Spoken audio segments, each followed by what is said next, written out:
দেখো ঘুম থেকে উঠেই চলে এসেছি রান্নাঘরে এসেই কিন্তু আজকে বানিয়ে নিচ্ছি ঘুগনি। কারণ যখন আমরা ঘুগনি খাই তখন কিন্তু বর থাকে না, তাই ভাবলাম বর কাছে একটু ঘুগনি বানিয়ে খাওয়াই। তাই ঘুম থেকে উঠেই চলে এসেছি রান্নাঘরে।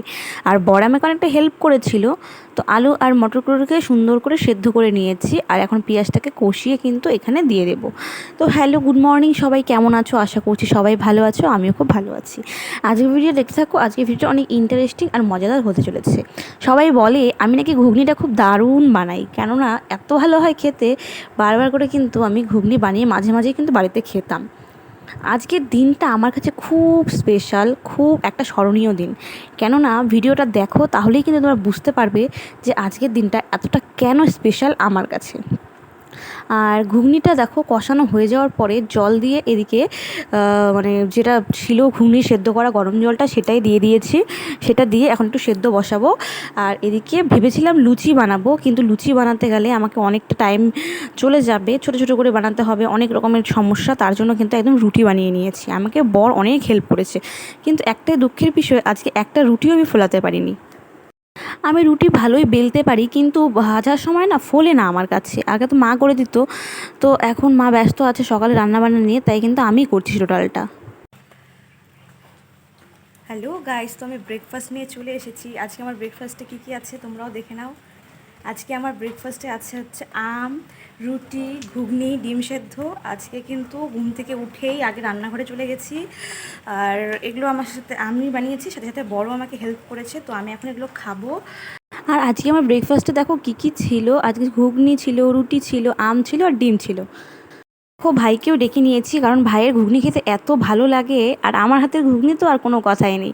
তার জন্য কিন্তু ভাই এখানে চলে এসেছিলো। ও আসতে চাইছিল না, কিন্তু ওকে জোর করে আমি আর বর ফোন করে নিয়ে এসেছি। তো ওকে সেখানে ঘুগনি আর রুটিটা দেওয়া হয়েছে। আর আজকে মানে কি বলবো, দিনটা এত স্মরণীয় কেননা আজকে হচ্ছে ওটির আগের দিন, যেদিন আমি সিজার হব বা সি সেকশন হবে তার আগের দিনের ভিডিও। আমি চেয়েছিলাম এই দিনটা সত্যি স্মরণীয় করে রাখতে, আমি কি করছি না করছি সবটাই যাতে তোমাদের সাথে শেয়ার করতে পারি। কেননা দেখো এই দিনটা আর ফিরে আসবে না কোনো দিনও।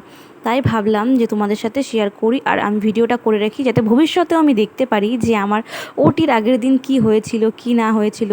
মনে অনেকটা ভয় কাজ করছে, যেমন তেমন আনন্দও কাজ করছে। অনেকটা টেনশন হচ্ছে কি হবে না হবে, ফার্স্ট ওটি যাব, কোনো দিন এই রকম অবস্থায় ছিলাম না বা যাইনি, পড়িনি, কি হবে না হবে। আবার একদিকে ভালোও লাগছে, ফাইনালি ফাইনালি ফাইনালি আমি আমার বেবিকে দেখতে পাবো। আমার মানে আমাদের বেবিকে দেখতে পাবো, মুখটা দেখতে পাবো। এত দিনের কষ্ট, একটা জার্নি, প্রেগনেন্সি জার্নি, অনেকভাবে রকম ভালো মন্দ দিয়ে কাটিয়েছি। সেই প্রেগনেন্সি জার্নিটা কিন্তু কালকে শেষ হতে চলেছে। আর সবাই এক্সাইটেড, এই বাড়ির লোক ও বাড়ির লোক, আমার বর তো আরও বেশি এক্সাইটেড, আমি তো আরও বেশি এক্সাইটেড। ফাইনালি কালকে দেখতে পাবো ওকে। আর কি বলবো, একটা মেয়ের কাছে তো এটাই একটা অনেক বড় পাওনা। যেহেতু আমাদের লাভ ম্যারেজ ছিল, তারপরে তো আরও বেশি বড় পাওনা, কেননা আমাদের ভালোবাসার একটা মানে ছাপ পৃথিবীতে আমরা আনতে চলেছি। অনেক এক্সাইটেড। তোমরা সবাই আশীর্বাদ করো যাতে ভালো মতো সবটা হয়ে যায়, সব কিছু যাতে সাকসেসফুল ভালো করে হয়। আর অবশ্যই মানে কি বলবো, সব কিছু ভালোভাবে হয়ে যাওয়ার পরে যাতে বাড়িতে এসে আমি সব একদম ঠিকঠাক হয়ে যাই। আর কি বলবো, এটাই তোমাদের বলা ছিল। তাই তো গাইস, এখন আমরা যাচ্ছি বাড়িতে। আজকে আমাদের নেমন্তন্ন আছে ওখানটাতে। আর আজকে শেষ বাড়ির মতো আমি আর ও আমাদের বাড়ি যাচ্ছি, বাপের বাড়িতে। এরপর থেকে তো তিনজনই যাব, মানে এরকম দুজন মিলে আর কখনোই হয়তো যাওয়া হবে না। যখনই যাবো এরপর থেকে তিনজন যাব, আমরা তিনজন হয়ে যাচ্ছি, 2 থেকে 3। আর মা ওখানে খাওয়া দাওয়ার জন্য নেমন্তন্ন করেছিল। আজকে বানিয়েছিল মা প্রসাদ। মাকে আমিই বলেছিলাম যে কালকে যেহেতু ওটি আছে, একটু ভগবানের প্রসাদ আজকে পেতে চাই। তাই মা আমাকে কিন্তু প্রসাদ বানিয়ে দিয়েছিল, অনেক রকমের প্রসাদ ছিল আজকে। তোমরা দেখতেই পাচ্ছ কী কী প্রসাদ বানিয়েছে। আর ভগবানের কাছে আমি প্রচুরভাবে প্রে করছিলাম যাতে কালকের দিনটা ভালোভাবে কেটে যায়, কোনো রকম সমস্যা যাতে না হয়, সব কিছু যাতে ভালো হয়ে যায়। আর বড় বলছিল প্রসাদ পাবে, তার